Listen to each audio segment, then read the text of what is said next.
එහෙම අධික වේගෙන් යන්න පුළුවන් ද පාරවල් වල? මේ රටේ නීති මාලාවක් කියලා දෙයක් තියෙනවා. අරගෙන ගිහින් දානවා කූඩුවේ. කියලා ලොකු සර් කිව්වනේ රත්නායක ඇදා. අපි එහෙම කරන්නේ. අයියෝ පරිස්සම. හරි.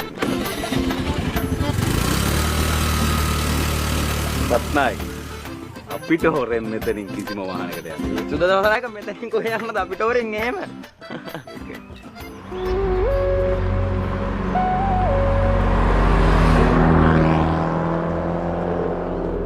දසනායක මේ දැක්කද මේ මෙතනින් කපීරියක් ගියාද? මොන කපීරදෝයි? සමුසෙට වයර් මාරු වෙලාද? දැක්කේ නැත මේ දැන් කෙල්ලගෙන ගියේ මෙතනින්. එච්චර වෙගෙන් ගියා නම් මගුලක් දෝයි කතා කරන්නේ. නගිනවා ඉක්මනට. අපිත් එක්ක මොන කපීරද? මේ දසනායක අර යන්නේ මං ගියපු කාර් එක. අඩේ ඇත්තට යනවා කාර් එක යනවනේ. මේ දසනායක අර අපි පව් කරන් ගියපු කාර් එක ආ. ඔව් යනවා ඉතින්. මේ දසනායක අර යන්නේ මං ගියපු කාර් එක. පොඩ්ඩයි ඉන්නෝයි අල්ල ගන්නකම්.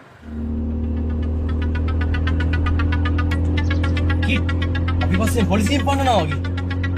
අපි දැන් මොකද කරන්නේ? ඩියෝන්ට කතා කරන්න.